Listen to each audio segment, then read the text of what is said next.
नमस्कार, the daily show में आपका स्वागत है। मैं हूं मुकेश कुमार।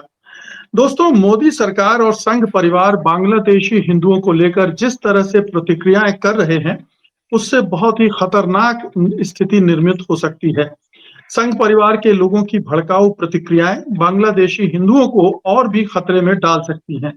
आरएसएस ने बहुत ही आक्रामकता के साथ हिंदुओं पर अत्याचार की निंदा की है और लगभग धमकाने वाले अंदाज में बांग्लादेश सरकार से कहा है कि वो हिंदुओं की रक्षा करे। जाहिर है, ये अंदाज किसी भी मुल्क को पसंद नहीं आएगा। उधर बागेश्वर बाबा उर्फ धीरेन्द्र शास्त्री ने आज कहा कि अगर हिंदू बुजदिल नहीं है, तो सड़कों पर उतर आए। ये एक तरह से बांग्लादेशी हिंदुओं को हिंसा के लिए उकसाने भड़काने जैसा है। जहां तक भारत सरकार के रवैये का सवाल है, तो वो साफ तौर पर दोहरा नजर आ रहा है।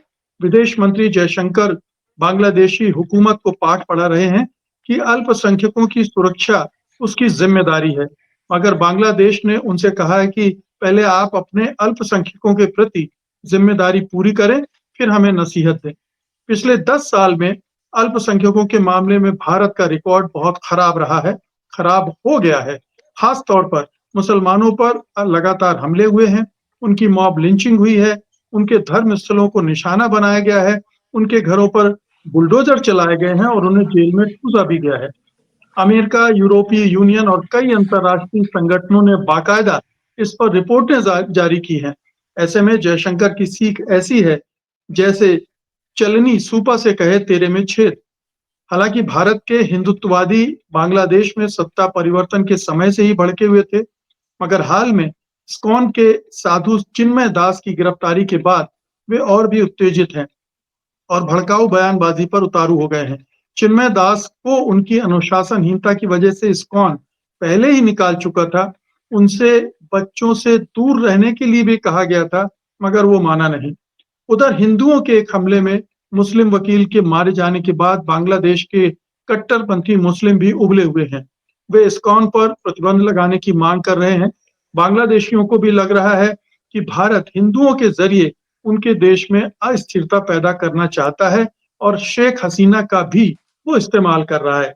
अब सवाल उठता है कि अगर भारत सरकार ढाका के साथ संबंध बेहतर बनाने के बजाय बिगाड़ने पर आमादा है, तो इसे किस तरह से देखा जाए? कहीं ये अपने पैरों पर कुल्हाड़ी मारने जैसा तो नहीं है? कहीं बांग्लादेश को चीन और पाकिस्तान की तरफ धकेलना नहीं होगा ये उसकी ये नीति, उसका रवैया? आज की चर्चा का विषय यही है और इसमें हिस्सा लेने के लिए हमारे साथ 2 खास मेहमान हैं। हमारे साथ वरिष्ठ पत्रकार विनोद शर्मा हैं और दक्षिण एशियाई मामलों के विशेषज्ञ डॉक्टर धनंजय त्रिपाठी हैं। आप दोनों का कार्यक्रम में बहुत-बहुत स्वागत है। डॉक्टर धनंजय, आपसे शुरुआत करते हैं।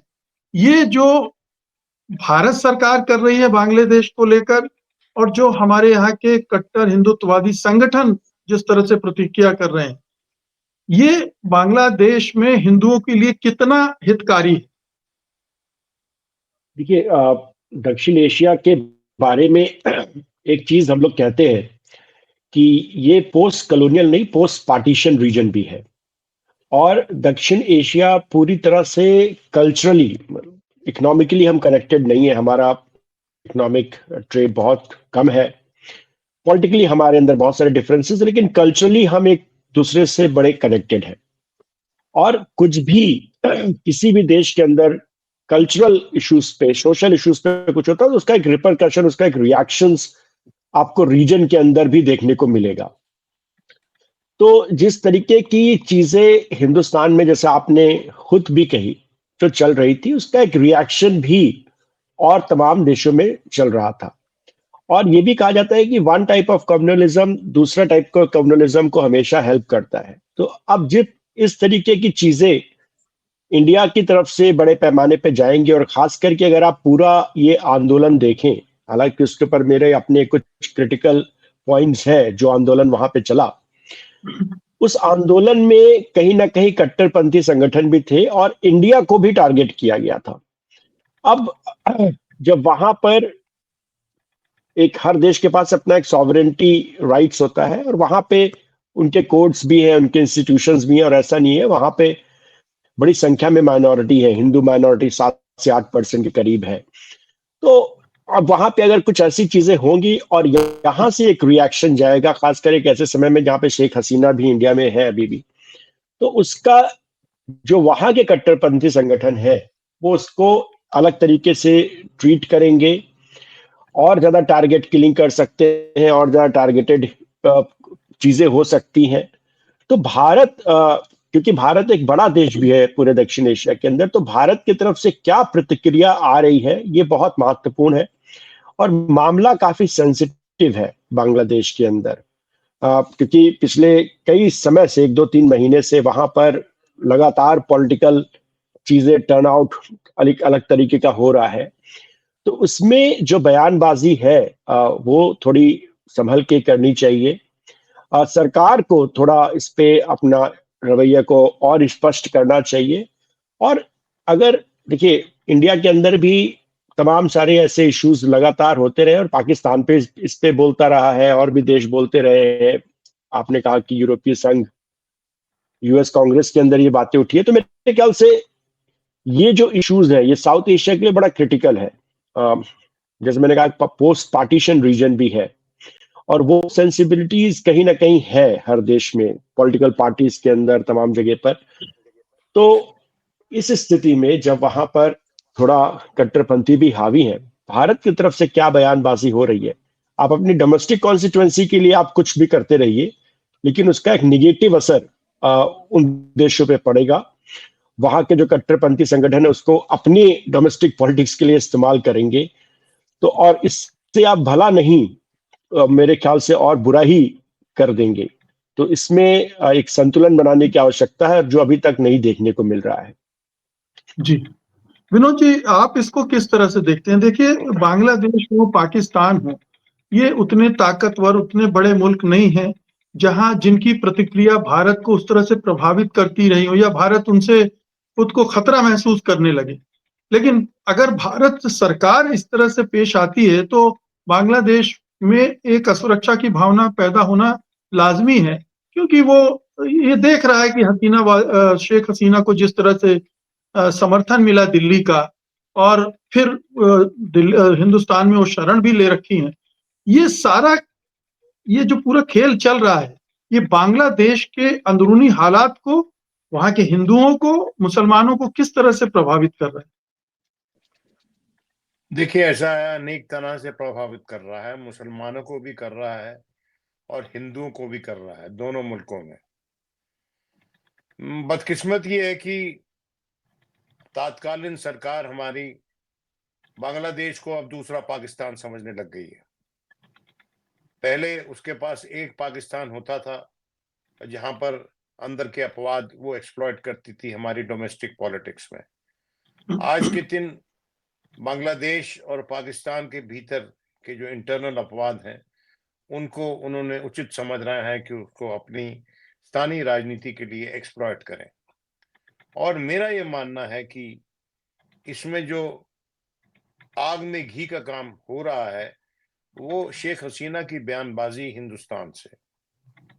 देखिए, आप इस बात को समझने की कोशिश कीजिए कि आज के दिन मोहम्मद यूनुस साहब वहां पर हैं, एक केयर टेकर, और वो एक स्टूडेंट लेड मूवमेंट थी शेख हसीना के खिलाफ, पॉपुलर मूवमेंट थी। और उसमें जहां तक मेरी इत्तला है कि उसमें पाकिस्तान का कोई हाथ नहीं था, उसमें वेस्टर्न पावर्स ने तख्ता पलट किया शेख हसीना का। और वो वेस्टर्न पावर्स भी देख रही हैं कि किस तरह से भारत का जो हस्तक्षेप है वो बांग्लादेश में है।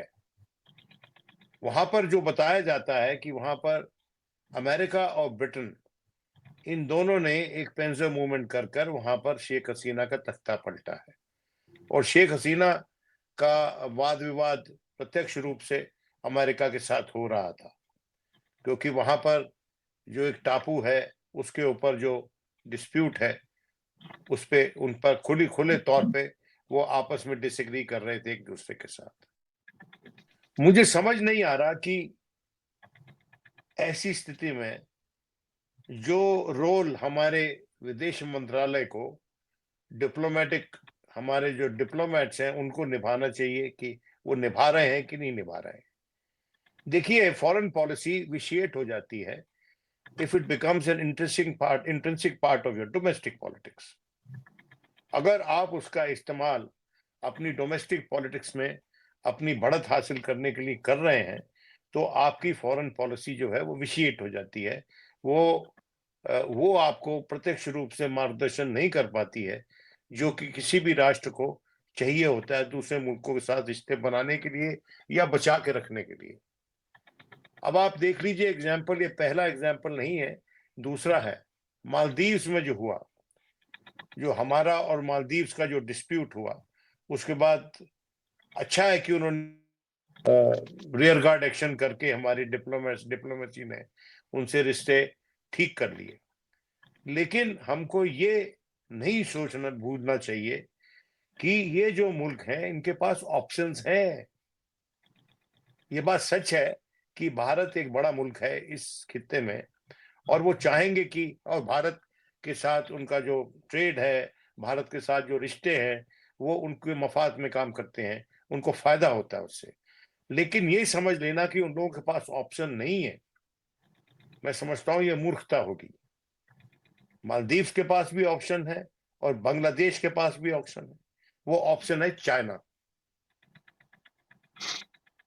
और अगर आप चाइना को मजबूत करना चाहते हैं इन मुल्कों में, अगर आप उन तंजीमों को मजबूत करना चाहते हैं जो तंजीमें हिस्टोरिकली भारत के खिलाफ काम करती रही हैं, पाकिस्तान के मफाद में काम करती रही हैं, देखना ये जमात इस्लामी, जो जमात इस्लामी है बांग्लादेश में, वो एक बड़ी संस्था है वहां पर।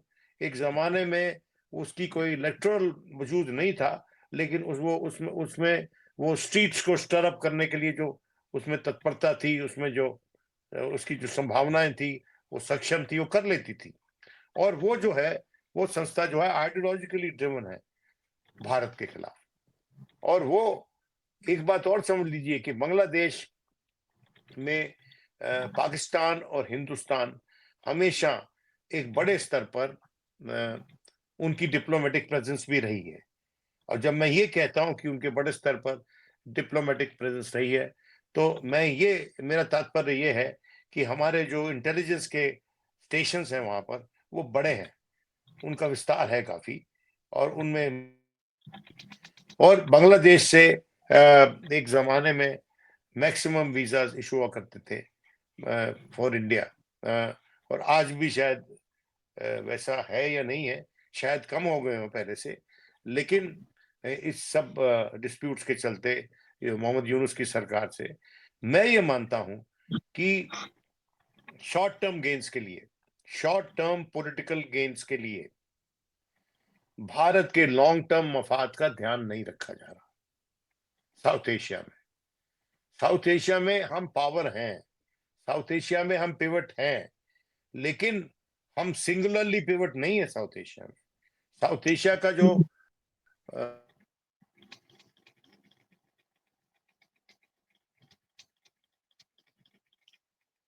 आपकी आवाज नहीं आ रही है मुझे।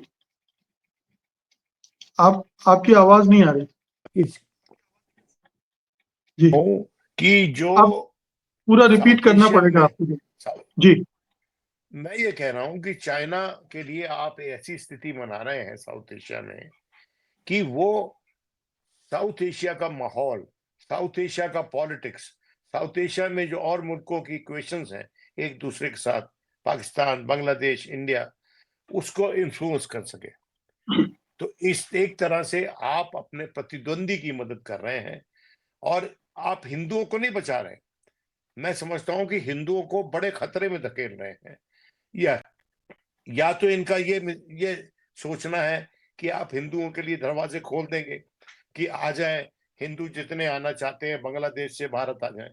उन्होंने एक लॉ भी पास किया है, अगर आपको ध्यान हो अभी तो, कि भाई जिसमें कि जो नॉन मुस्लिम्स हैं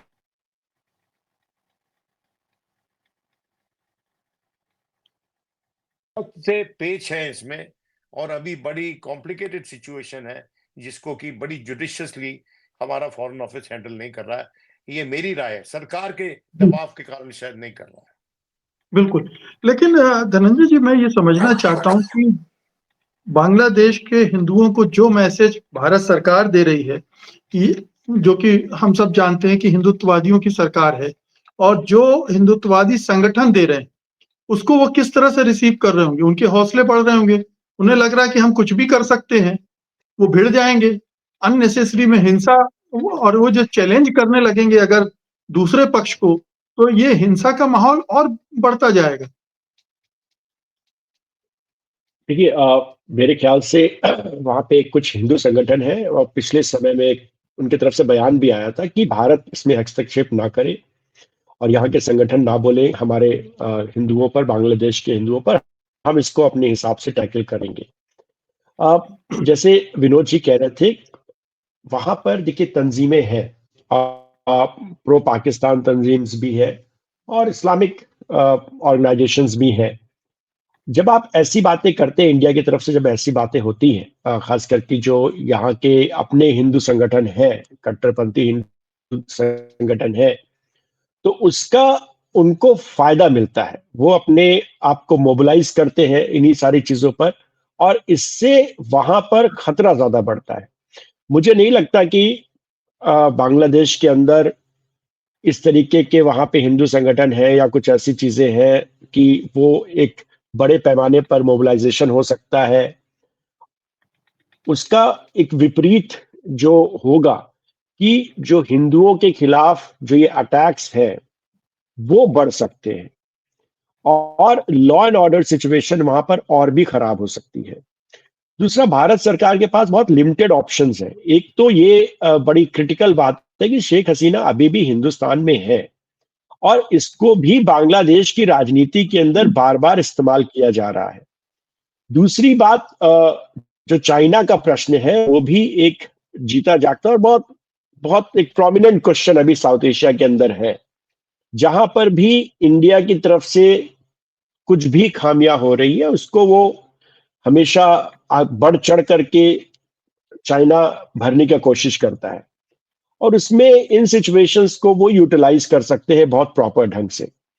डिप्लोमेटिकली हम इसको हैंडल कर सकते हैं, खास करके अपनी बयानबाजी ज्यादा ना करें। डिप्लोमेटिक चैनल्स होते हैं इश्यूज को डील करने के लिए, पर मुझे नहीं लगता कि भारत इस समय जिस तरीके के यहाँ के संगठन, और यहाँ के संगठन ऐसा नहीं कि वो बांग्लादेश के हिंदुओं की बहुत मदद करना चाहते हैं या कुछ ऐसा, एक एक हो सकता है कुछ लोगों में एक सेंटिमेंटल इमोशनल इश्यूज हो, लेकिन वो वहां पर उनके लिए मुसीबतें ज्यादा कर रहे हैं। और ऐसा नहीं है कि भारत अपने दरवाजे खोल देगा, या क्योंकि आप छोटी जनसंख्या की बात नहीं कर रहे, 7 से 8% मुस्लिम्स है बांग्लादेश के अंदर, almost like Hindu 10 Hindu 13 million के ऊपर हिंदू है। अगर आप उनको यहाँ पर, ऐसा नहीं है कि आप गेट खोल देंगे और सबको बुला लेंगे, ये पॉसिबल नहीं है। और सीए जो भी है वो कुछ लोगों को शायद आप सिटीजनशिप दे दे, वो अलग बात है, लेकिन ऐसा नहीं है कि आप पाकिस्तान के सारे हिंदुओं और को कहेंगे कि आप हमारे देश में आ जाओ, ये पॉसिबल नहीं है। ये इतना मास लेवल पे सब हो नहीं सकता है, तो लिमिटेड बहुत ऑप्शंस है और इस तरह की बयानबाजी से बचना चाहिए। डिप्लोमेसी को एक जगह देनी चाहिए।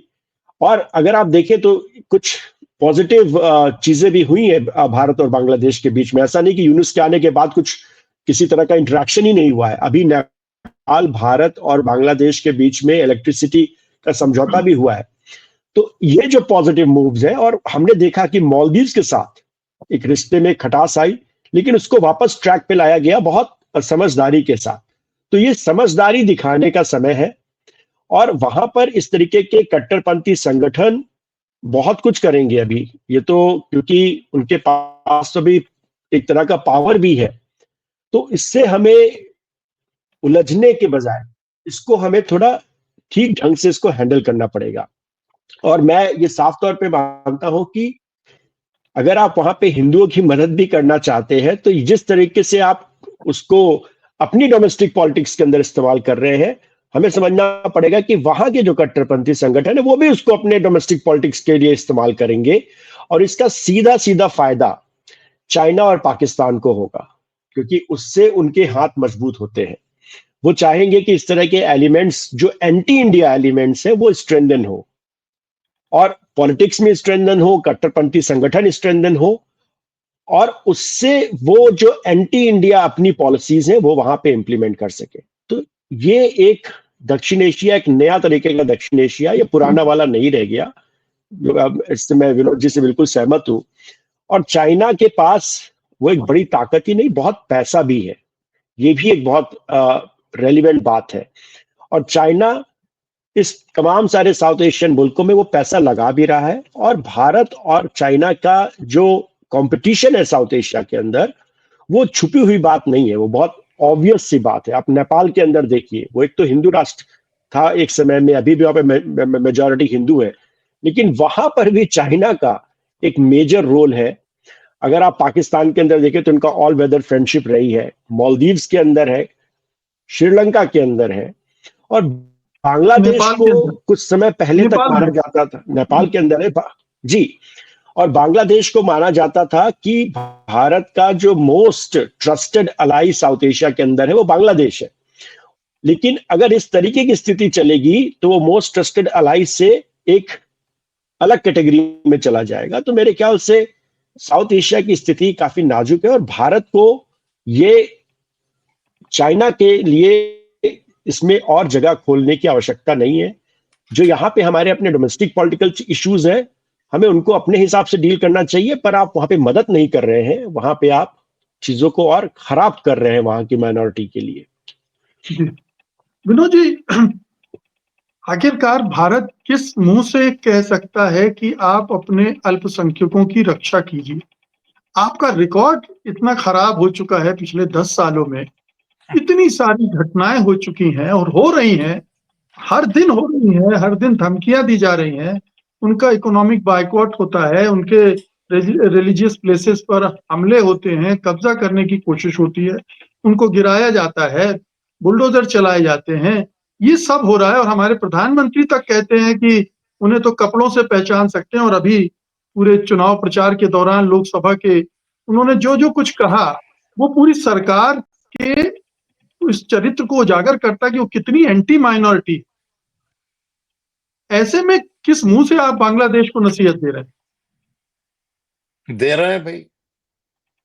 देखिए, हाल ही के वर्षों में भारत एक क्षेत्र में निपुण हुआ है, whether I don't know whether it's, पर अगर ये कहें थी diplomacy of arrogance.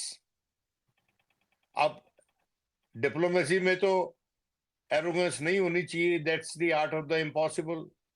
Diplomacy is the art of the possible और मेकिंग इम्पॉसिबल पॉसिबल। अब आप पॉसिबल को इम्पॉसिबल बना रहे हैं लगातार। देखिए, जो बांग्लादेश में हो रहा है, न जाने ये समझते हैं कि लोग, हमारे जो सरकार चला रहे हैं उसमें बैठे लोग, कि जो पाकिस्तान की फाउंडेशनल फिलॉसफी थी उसके मुंह पे थप्पड़ था बांग्लादेश का creation, that Hindus and Muslims cannot be one state, they are two different states, they are two different nations. Bangladesh बनने के बाद हो गई। बांग्लादेश जो बना उसकी नींव में क्या था? जिन्ना साहब का वो कमेंट, जो बांग्ला भाषा के बारे में उन्होंने जो कमेंट किया और उर्दू को प्रेसिडेंस दी बांग्ला भाषा पे, उससे शुरुआत हुई सारी। तो और दूसरा, बांग्लादेश का बंगाली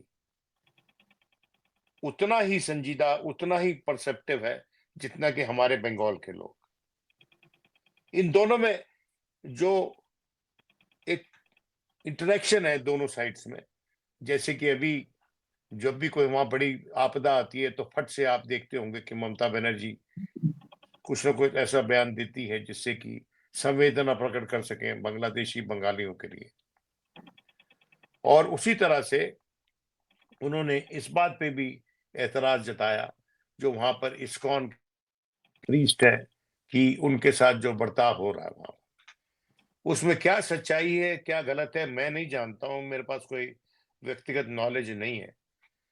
लेकिन मैं ये कह रहा हूं कि अगर बांग्लादेश इंडिया के एम्बिट से निकलकर चीन के एम्बिट में चला जाता है या प्रगाढ़ रिश्ते हो जाते हैं उसके पाकिस्तान के साथ एक बार फिर, तो हम जिस बिना पे ये मुल्क तकसीम हुआ था, जिस आइडियोलॉजिकल पोजीशनिंग पे, फाउंडेशन पे ये मुल्क तकसीम हुआ था, उसको चैलेंज करने वाली जो हमारी इनिशिएटिव थी, वो बांग्लादेश उसका एक हिस्सा था, कश्मीर भी उसका एक हिस्सा था।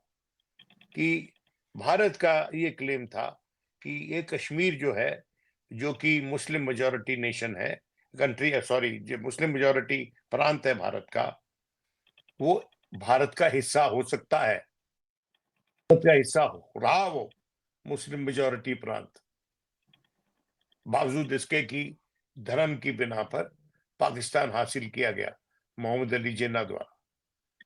तो it was a challenge to the two nation theory of Mohammad Ali Jinnah, Kashmir as much as Bangladesh. लेकिन आज के दिन वो सिचुएशन डाइल्यूट हुई, पलट गई, और मैं नहीं समझता कि, मैं नहीं जानता हूं कि क्यों। भाई, क्या आप सारे अंडे एक बास्केट में रखेंगे? क्या शेख हसीना के अलावा डिप्लोमेसी विज़ावी बांग्लादेश भारत नहीं कर सकता क्या? ये गलती हमने अफगानिस्तान में भी की, जहां पर हमने सारे जो रिश्ते जो रखे वो उज़्बेक के साथ रखे, ताजिक के साथ रखे, लेकिन पख्तूनों को छोड़ दिया, जो पूरी तरह से अपना इन्फ्लुएंस इस पे पाकिस्तान ने स्थापित किया, समाज था। तो मेरा ये मानना है कि जो डिप्लोमेसी में जो नजाकत होनी चाहिए, द आई फॉर डिटेल होना चाहिए, और आने वाले वक्तों के लिए भी तैयारी होनी चाहिए, वो नहीं है हमारी डिप्लोमेटिक इनिशिएटिव में, हमारी डिप्लोमेटिक पोजीशनिंग में। और मुझे नहीं पता कौन डिप्लोमेसी चला रहा है हमारे देश में, लेकिन जो ज्यादातर बातचीत में सुनता हूं, जो होती हुई सुनता हूं, उसमें मुझे दंभ और घमंड ज्यादा सुनाई देता है या नजर आता है, जबकि मैं समझता हूं कि डिप्लोमेसी में तो नजाकत और मीठे शब्द इस्तेमाल होने चाहिए, क्योंकि डिप्लोमेसी में तो ये कहावत है ना कि a good diplomat is someone who tells someone to go to hell and the fellow starts looking for, मतलब आप उसको जहन्नुम रसीद भी करो तो इतने प्यार से करो कि he starts looking forward to the trip। ये ऐसा नहीं हो रहा है, और ऐसा नहीं हो रहा है, वो ही मैं समझता हूँ सबसे बड़ी कमजोरी है आज के दिन बांग्लादेश के प्रति भारत की जो पॉलिसी है उसमें। जी, धनंजय जी, हम लोग ये देख रहे हैं कि बांग्लादेश का राजनीतिक इस्तेमाल, डोमेस्टिक पॉलिटिक्स का आपने जिक्र किया, उसमें लगातार होता रहा है। बांग्लादेशी घुसपैठियों का मुद्दा इतना बड़ा बनाया गया, असम की पूरी राजनीति उस पर केंद्रित है। अभी झारखंड के चुनाव हुए और वहां हवा खड़ा कर दिया गया, हालांकि वो चला नहीं, ये बात अलग है, लेकिन बंगाल हो, असम हो, जितने भी बॉर्डर स्टेट्स हैं, वहां पर इस राजनीति का खेल होता है। अब इस राजनीति को राष्ट्रीय स्तर पर कैसे इस्तेमाल किया जाए? क्या ये प्रयोग हो रहा है बांग्लादेश के नाम पर, कि अब पूरे देशवासियों को कैसे हिंदुत्व के नाम पर, हिंदू धर्म के नाम पर उनके साथ जोड़ दिया जाए? क्या ये खेल हो रहा है? और इसमें जो हिंदुत्ववादी संगठन है, वो चूंकि उनकी सरकार है, इसलिए उन्हें लग रहा है कि हम अब मजबूत हो गए। सरकार चूंकि हिंदुत्ववादी है, इसलिए उसको लगता है कि हम अपने हिंदूपना दिखाएंगे। क्या ये सारी चीजें मिलकर काम कर रही? देखिए, जहां तक बांग्लादेश का हमारी डोमेस्टिक पॉलिटिक्स के अंदर जो इस्तेमाल होता रहा है, खास करके जो शब्द घुसपैठी और ये तमाम चीजें इस्तेमाल होती रही है, मेरे ख्याल से इस पे कई बार बहुत लोगों ने, खास करके जो फॉरेन पॉलिसी एक्सपर्ट्स हैं, उनका एक मानना है कि इसको ये एब्सोल्युटली अवॉइडेबल चीज है, क्योंकि बांग्लादेश के साथ आपके रिश्ते अभी थोड़े डिरेल्ड है, प्रॉब्लम्स है, लेकिन अच्छे रहे हैं।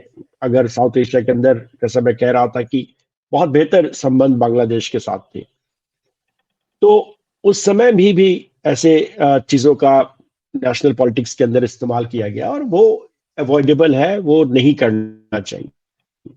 दूसरा चीज है कि जब हम कहते हैं कि इन्फिल्ट्रेशन हो रहा है, तो वो हमारी नाकामी को भी बताता है। एक उसका दूसरा पहलू भी होता है कि इन्फिल्ट्रेशन कैसे हो रहा है, कैसे इतने बड़े संख्या में इन्फिल्ट्रेशन हो रहा है। अगर हम उसको मान रहे हैं तो वो हमारी कहीं ना कहीं एक नाकामी भी दिखाता है कि हम नाकाम है उसको रोकने के लिए। क्योंकि अगर आप बोल रहे हैं कि लीगल इन्फिल्ट्रेशन है तो कैसे है, वो भी एक प्रश्न आता है जो राष्ट्रीय राजनीति में शायद लोग नहीं उठाते, बट वो भी एक प्रश्न है बड़ा। दूसरी चीज है कि बांग्लादेश की जो अभी की स्थिति है, देखिए वो स्थिति, क्योंकि जैसा साउथ एशिया मैंने कहा कि हम लोग एक दूसरे से ऐसे जुड़े हुए हैं कि अगर छोटी सी भी घटना कहीं पर होती है तो उसका एक रीजनल पॉलिटिकल डायनेमिक्स होता है, और इंडिया के अंदर उसको हमेशा एक अलग वे में देखा जाता है, क्योंकि इंडिया का सबके साथ बॉर्डर्स जुड़े हुए हैं, कल्चरली हम जुड़े हुए हैं, सोशली हम जुड़े हुए हैं। तो एक भी चीज होगा तो उसका रिपरकशन इंडिया में होगा, तो उसका उन देशों में होगा, और उन देशों में होगा तो उसका लेकिन इंडिया में धनंजय होगा। जी, 140 करोड़ का मुल्क, सबसे बड़ा मुल्क, उसको इस सिचुएशन में किस तरह से बिहेव करना चाहिए? वो इन हाँ संबंधों जी, को ज्यादा मजबूत बनाए, जो जो भी कल्चरल रिलेशन है, इकोनॉमिक रिलेशंस हैं, उनको बेहतर बनाए, या उनको बिगाड़ता चला जाए? किसमें भारत की भलाई है देखिए और किसमें इस पूरे क्षेत्र की भलाई है? देखिए बिगाड़ना तो एक ऑप्शन ही नहीं है हमारे पास। वो इसलिए भी क्योंकि अगर भारत अपने आप को पोटेंशियल लीडर के रोल में देखना चाहता है वर्ल्ड के अंदर में, तो सबसे पहले उसको अपने रीजन में अपनी लीडरशिप स्टैब्लिश करनी पड़ेगी। और जब लीडरशिप स्टैब्लिश करने की बात है, तो वो लीडरशिप आप सिर्फ पावर से नहीं कर सकते, अपने आप को सिर्फ ये ताकत दिखा के नहीं कर सकते, क्योंकि वो स्थिति दक्षिण एशिया के अंदर एक्चुअली अब एग्जिस्ट ही नहीं करती है। वो एक जमाने में 80s 90s का दौर रहा होगा, लेकिन अभी चाइना के राइज के बाद भारत के लिए दक्षिण एशिया एक ओपन मैदान नहीं है। यहाँ पे एक कंपटीशन है, और बड़े मेजर पावर के साथ आपका कंपटीशन है, वो चाइना है, जिसकी मिलिट्री शक्ति भी है और जिसके पास इकोनॉमिक शक्ति भी बहुत ज्यादा है। तो वो स्थिति रही नहीं है। ऐसे हालात में भारत को अपने तमाम पड़ोसियों के साथ एक अच्छे संबंध बना करके ही वो लीडरशिप रोल लेना पड़ेगा। जब अपना यूएन के अंदर अपनी मेंबरशिप की दावेदारी करते हैं, या वर्ल्ड में जब अपने बोलते हैं कि हम एक मल्टीलैटरल ग्लोबल साउथ को रिप्रेजेंट करते हैं, चाइना उस तरह से नहीं रिप्रेजेंट करता, हम उस लीडरशिप की जब बात करते हैं, तो अगर आप ग्लोबल साउथ की लीडरशिप की बात करते हैं तो साउथ एशिया उससे माइनस होकर के नहीं हो सकता है। ग्लोबल साउथ की लीडरशिप साउथ एशिया से ही वो शुरू होगी। और अगर साउथ एशिया में ही आपकी लीडरशिप को चैलेंज है आपके पड़ोसियों से ही, तो मेरे ख्याल से भारत के लिए जो कठिनाइयां हैं, जो लोग नहीं चाहते कि भारत मेजर प्लेयर की तरह उभरे अंतर्राष्ट्रीय संबंध में, और ये सिर्फ चाइना नहीं है, जो बहुत सारे पश्चिमी देश है वो भी नहीं चाहते कि भारत एक मेजर रोल प्ले करे।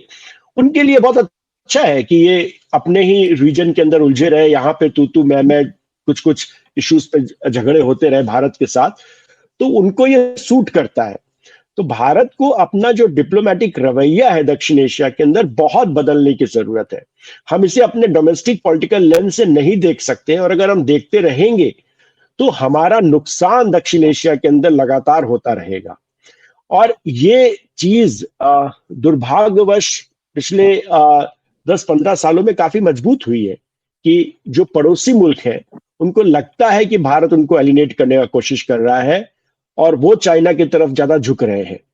और अगर आप देखिए तो एक बड़ी विरोधाभास भी है कि पिछले कुछ समय में भारत ने कुछ अच्छे कदम भी उठाए, जैसे श्रीलंका में जब इकोनॉमिक क्राइसिस हुआ तो भारत वहां पे गया, लेकिन उसके बाद भी हम उस पर अपना बिल्डअप नहीं कर पा रहे हैं, क्योंकि वो जो लगातार इस तरह के जो टेंशंस हैं, इसके कारण हम वो बिल्डअप नहीं कर पा रहे हैं। तो भारत को तो सिर्फ दक्षिण एशिया नहीं, अगर पूरी विश्व राजनीति की बात करें तो दक्षिण एशिया उसके लिए सबसे महत्वपूर्ण रीजन है। क्योंकि हम ना, वो कहने को आप भले कुछ भी कहते रहिए नैरेटिव के टर्म्स में, लेकिन हम साउथ ईस्ट एशियन कंट्री नहीं है, हम सेंट्रल एशियन कंट्री नहीं है, हम साउथ एशियन कंट्री है। और आपके रीजन में आपका लीडरशिप स्टैब्लिश होनी चाहिए, तभी विश्व आपको रिकॉग्नाइज करेगा। और यहाँ का जो ग्लोबल साउथ है, अब बांग्लादेश तो कोई डेवलप कंट्री नहीं है, नेपाल कोई डेवलप कंट्री नहीं है, ग्लोबल साउथ तो यहाँ पे ही है। और इस ग्लोबल साउथ को अगर अपने साथ हम नहीं खड़ा कर पा रहे हैं, हमारे खिलाफ यहाँ पे आवाजें उठ रही हैं, तो अब पूरे वर्ल्ड के ग्लोबल साउथ की तो मतलब एक अलग ही फिर बात हो जाती है। तो इस बिल्कुल कारण भी जो बांग्लादेश है, जहां पे इस तरह की अभी सिचुएशन है, और कैसे हम हैंडल करते हैं पूरा वर्ल्ड देख रहा है। अगर हम इसको अच्छे से हैंडल करेंगे तो इसका अप्रिशिएशन भी होगा। ऐसा नहीं है कि इंडिया डिस्पाइट इतने प्रॉब्लम्स आने के बाद भी बांग्लादेश के साथ अपने संबंध सुधारने, जैसे कि मालदीव के साथ अप्रिशिएशन भी हो रहा है। पर अगर इस तरीके से हम अपने रिश्ते बिगाड़ते जाएंगे, और ये जानते हुए भी कि इनका एक निगेटिव रिpercussions होगा। दूसरी चीज है कि आप जो आप करना चाहते हैं, अगर आप वहां के माइनॉरिटीज को, बांग्लादेश की माइनॉरिटी जो हिंदू है उसको अगर आप बचाना चाहते हैं, तो आप उसमें हेल्प नहीं कर रहे हैं इन तमाम बयानों से। उसको और आप भड़का रहे हैं, उसको और प्रॉब्लम में डाल रहे हैं। तो मेरे ख्याल से आप हेल्प भी नहीं कर रहे हैं, और अपने लिए प्रॉब्लम भी लार्जर लेवल पे क्रिएट कर रहे हैं। और एक बात और है कि इंडिया बांग्लादेश के साथ कैसे रिएक्ट करता है, ये सिर्फ इंडिया बांग्लादेश तक सीमित नहीं रहेगा, ये नेपाल भी वॉच करता है, ये श्रीलंका भी वॉच करता है। क्योंकि आप बड़ी पावर है, तो आप क्या करते हैं वो हर मुल्क आपको वॉच करता है, जो भारत ने बहुत इग्नोर किया है। तो मेरे ख्याल से उस पर भी एक दृष्टि डालने की आवश्यकता है कि इंडिया कैसे बिहेव करता है। वो नेपाल में भी उसका एक असर होगा, पूरे मालदीव्स में भी क्षेत्र में होगा, असर पड़ेगा। भूटान जी में भी होगा। जी, पूरे पूरे दक्षिण एशिया में होगा, हम जो कर रहे हैं। बिल्कुल। विनोद जी, ये एक तो जो बांग्लादेश के हिंदुओं को भड़काने की बात है वो है, हिंदुस्तान के हिंदुओं को भी भड़काने का सिलसिला तभी से चल रहा है जब से वहां सत्ता परिवर्तन हुआ है। व्हाट्सएप यूनिवर्सिटी दिन रात लगी हुई है, हर जगह शोर मचाया जाता है। देखिए बांग्लादेश में हिंदुओं के साथ क्या हो रहा है, कत्लेआम हो रहा है, मंदिर गिराए जा रहे हैं, ये हो रहा है, वो हो रहा है, कुछ भी कहा जा रहा है। ना तो इतनी किलिंग्स हुई हैं वहां पर, ना अटैक हुए हैं, लेकिन वैसे भी नहीं हुए हैं। और वहां की सरकार ने कमोबेश कोशिश भी की है कि ये बढ़ने ना पाए। खुद मोहम्मद यूनिस दुर्गा पूजा के समय मंदिरों में गए, पंडालों में गए, उन्होंने अपनी तरफ से भी एक कोशिश की है। इस कोशिश को बढ़ावा देने के बजाय सरकार उसको, इस सिचुएशन को और मुश्किल बना रही। तो हिंदुस्तान में जो एक नफरत पैदा की जा रही बांग्लादेश के खिलाफ, ये तो एक लंबा स्थायी काम हो जाएगा फिर। देखिए, ऐसे दो तीन चीजें आपको मैं बताना चाहता हूँ। सबसे पहली तो जो शेख हसीना की बयानबाजी हो रही है, बावजूद इसके कि उनको चुप बैठना चाहिए, उससे बाध्य हो जाएगी वहां की सरकार उनका एक्स्ट्रेडिशन मांगने के लिए। जो भारत देगा या नहीं देगा ये तो वक्त ही बताएगा, लेकिन वो बाध्य हो जाएंगे कि इनको एक्स्ट्राडाइट करो आप। दूसरी बात, आई एग्री विद धनंजय कि देखिए, आपका जो क्लेम है to be a permanent member of the UN security council largely depends on your acceptability within the region from where you come. और अगर आपकी मेंबरशिप पे बांग्लादेश विरोध में उतर जाता है, पाकिस्तान के साथ साथ श्रीलंका उतर जाता है विरोध में, नेपाल उतर जाता है, शायद वो शायद ना उतरे, भूटान के अलावा कोई भी श्योर वोट नहीं है आपका साउथ एशिया में, और भूटान भी आजकल टेंटेटिव है। चाहिए ये जो डिप्लोमेसी होती है ना अंतरराष्ट्रीय स्तर पे, अपनी पैठ बनाना, अपना वर्चस्व बनाना, उसमें बहुत शालीनता की जरूरत होती है। त्रिपाठी जी ने सही कहा कि हमने मदद की बुरे वक्त में और मुल्कों की। हाँ जी, हम थे संकट मोचन, लेकिन हम एहसान जताने वाले संकट मोचन थे, पब्लिकली एहसान जताने वाले। नेशन स्टेट्स का सेंस ऑफ प्राइड का ध्यान नहीं रखते रहे हम। हमने मदद की, शरेआम बोलते हैं, हमारे नेतागण बोल रहे थे, नेकी कर और कुएं में डाल। उसका डिप्लोमेसी का सही उपयोग यही होता है कि आपके जो हमसाया मुल्क हैं बुरे वक्त में एज अ बिगर इकोनॉमी की मदद करें। कोई बड़ी आपदा आए तो आप मदद करें, लेकिन अगर आप पब्लिकली जताएंगे इस बात को, तो वहां के आवाम की जो कलेक्टिव प्राइड है उस पे आप हिट करेंगे, उसको आहत करेंगे। लेकिन इनको तो दिखाना है कि हम सुपीरियर हैं। ये सेंस ऑफ सुपीरियरिटी जो है, ये fixation with our superiority without international recognition of our superiority, ये अच्छी बात नहीं है भाई। किसी भी शालीन मुल्क के लिए, किसी भी मैच्योर डेमोक्रेसी के लिए, किसी भी ऐसी डिप्लोमेसी के लिए जिसने कई संकट देखे हैं और उनका निवारण किया है, मैं ये समझता हूं कि बहुत सोच समझ कर कदम उठाना चाहिए, क्योंकि आपके विरोध में एक ऐसी कंट्री है जिसकी इंस्टीट्यूशनल मेमोरी एलिफेंटाइन है।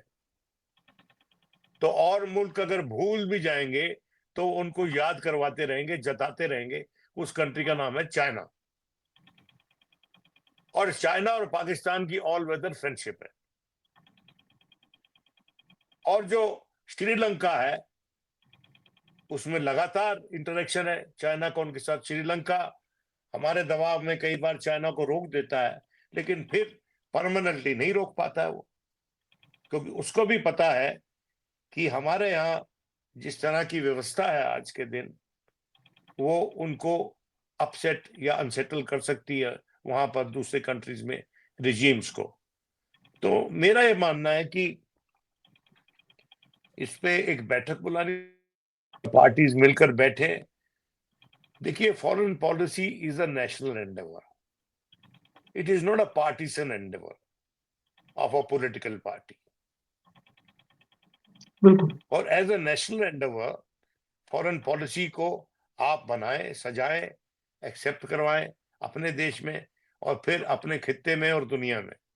लेकिन जिस तरह से आपका कॉन्डक्ट रहा है अभी तक, कम से कम मेरी समझ में तो नहीं आता कि ये कितना कामयाब होगा, क्योंकि हर कंट्री, छोटी या बड़ी, एक खुददारी रखती है, एक सेल्फ प्राइड रखती है, सेल्फ रिस्पेक्ट रखती है।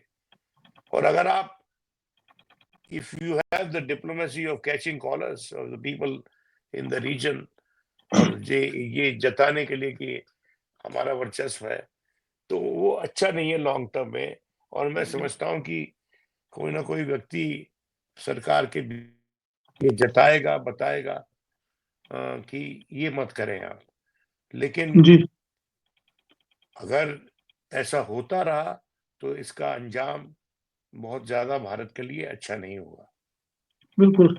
10 साल में तो ये ज्ञान प्राप्त नहीं हुआ है इस सरकार को, ना ही किसी ने ये ज्ञान दिया है, ना ही अगर किसी ने दिया भी हो तो उन्होंने उसे लिया नहीं है। धनंजय जी, अंत में एक छोटी-सी टिप्पणी। चूंकि भारत की विदेश नीति अब भारत की विदेश नीति से ज्यादा हिंदुत्व की विदेश नीति है और उसके केंद्र में मोदी जी हैं, ये 2 फैक्टर हैं। इस वजह से तमाम तरह की चीजें ऐसी हो रही हैं जो नहीं होनी चाहिए। देखिए, आप जैसे इंडिया को जो इंटरनेशनल रिकॉग्निशन भी है, और ये बहुत साफ है, वो आपकी मल्टीपल जो एथनिसिटी है, जो यहाँ का कल्चरल डाइवर्सिटी है, जो आपने डेमोक्रेसी को इतने साल चलाया, इसका रिस्पेक्ट है। और मल्टीकल्चरलिज्म को कैसे हमने हैंडल किया, सेक्युलरिज्म, वैल्यूज, इसका वर्ल्ड के अंदर एक रिस्पेक्ट है। क्योंकि जब डेमोक्रेसी फेल्ड हो गई तमाम सारी तीसरी दुनिया में, तो हिंदुस्तान में वो सरवाइव की। इस चीज का एक मेजर रिस्पेक्ट, उसका भारत को बड़ा फायदा मिला है पूरे इंटरनेशनल लेवल पर। इससे इंडिया का एक इमेज क्रिएट होता है। और जब इस तरीके की कट्टरपंथ अगर हमारे यहाँ पनपता है, तो फिर उसका इंटरनेशनल लेवल पे एक निगेटिव असर भी जाता है। क्योंकि जो भारत की आज तक की इमेज है, वो क्या है? वो है कि हम डेमोक्रेसी हैं। हम प्राउडली इसको बोलते हैं पूरे विश्व में कि हम डेमोक्रेसी है, हमारे यहाँ सेक्युलरिज्म है, हम रिस्पेक्ट करते हैं तमाम धर्मों का, मल्टीकल्चरल है, हमारे यहाँ इतनी सारी भाषाएं, हम तो विविधता को अपना प्राइड मानते हैं कि इतनी सारी भाषाएं हैं, इतने सारे भोजन है, इतने सारे त्योहार हैं, और हम सब सेलिब्रेट करते हैं। और यही भारत का एक मेजर इंटरनेशनल इमेज है। उसके साथ हम ग्रोइंग इकोनॉमी है, और ये जो डेमोक्रेसी है इससे हमें लिबरल जो वैल्यूज है उससे भी हेल्प मिलता है, जो दुनिया लिबरल वैल्यूज की बात करती है। जब आप चाइना के साथ बात करते हैं पूरे वर्ल्ड में, तो आप बोलते हैं कि चाइना डेमोक्रेसी नहीं है, हम डेमोक्रेसी, हम लिबरल है, और इसीलिए हम नेचुरल अलाई है जो लोग डेमोक्रेसी की बात करते हैं। तो मेरे ख्याल से इसी इमेज को भारत को और मजबूत करने की आवश्यकता है, और अगर हमारी ये इमेज धूमिल होती है तो इसका इंटरनेशनल लेवल पे असर पड़ता है। जैसे कि अभी पिछले समय में पश्चिमी देशों के साथ हमारे थोड़े से जो संबंध में जो बिगड़े। उतार चढ़ाव आए हैं, उसके पीछे एक कारण ये भी है कि आप जिस तरीके की एक्ट्स कर रहे हैं, जिस तरीके की चीजें कर रहे हैं, उसका अप्रिसिएशन नहीं है उतना। तो मेरे ख्याल से भारत को ये सोचना पड़ेगा, और ये बहुत जरूरी है, क्योंकि अगर आप लिबरल वर्ल्ड के साथ भी कट जाएंगे और अपनी आपकी इमेज भी थोड़ी नेगेटिव होगी, तो उसका एक लार्जर लेवल पे इम्प्लीकेशंस होते हैं। वो एफडीआई पे असर करता है, वो आपके यहाँ से स्किल जो हमारे लेबर्स जाते हैं वहां पे उसके ऊपर असर करता है। भारत का डायस्पोरा बड़ा है, तो भारत को एक जिम्मेदार ताकत की तरह और एक जिम्मेदार देश की तरह वो अपने आप को प्रेजेंट करना चाहिए, और जो हमारे मजबूत पॉइंट्स हैं उनको हमें कभी लूज नहीं करना चाहिए, मेरा ये मानना है। बिल्कुल, बिल्कुल। विनोद जी, आप कुछ ऐड करना चाहेंगे? अनम्यूट कर लीजिए। देखिए, भारत सिर्फ लोकतंत्र ही नहीं, एक संजीदा लोकतंत्र माना जाता है, और जो कंसेशंस हमने हासिल किए at the height of the nuclear power controversy, उनको जो हमने एनपीटी तो साइन नहीं किया है, हमने सीटीबीटी तो साइन नहीं किया है, जैसे कि इजराइल ने नहीं किया है। जो एक्सेप्शनल कंसेशंस इजराइल को मिले वही हमको मिले हैं, इसलिए कि ये माना जाता है कि Bharat has been a responsible nuclear power. और जब और मुल्क, गैर मुल्क हमको रिस्पॉन्सिबल न्यूक्लियर पावर मानते हैं, तो it goes without saying that we are a responsible power. This badge of honour जो आपने अर्न किया, कमाया, आजादी के बाद न्यूक्लियर पावर अपने आप को डिक्लेयर करने, न्यूक्लियर केपेबल स्टेट अपने आप को डिक्लेयर करने के बाद, और उसके बाद न्यूक्लियर पावर डिक्लेयर करने के बाद, बम मेज पे रखने के बाद, ये जो आपने कमाया, आप गंवाने पे क्यों उतारू हैं? ये सवाल है, और मैं अपेक्षा करता हूं कि सोचने पे मजबूर होगी सरकार, और कोई ऐसा गलत कदम नहीं उठाएगी कि जो बरसों से कमाई हुई क्रेडिबिलिटी है वो जाया हो जाए। बिल्कुल। सरकार को अपनी विदेश नीति तो दुरुस्त करनी ही है, और इन संगठनों को जो इस तरह की बयानबाजी करके और चीजों को बिगाड़ रहे हैं, उनको भी रोकने की कोशिश करनी पड़ेगी। बहुत-बहुत शुक्रिया आप दोनों का आज की चर्चा में हिस्सा लेने के लिए। धन्यवाद। नमस्कार। नमस्कार।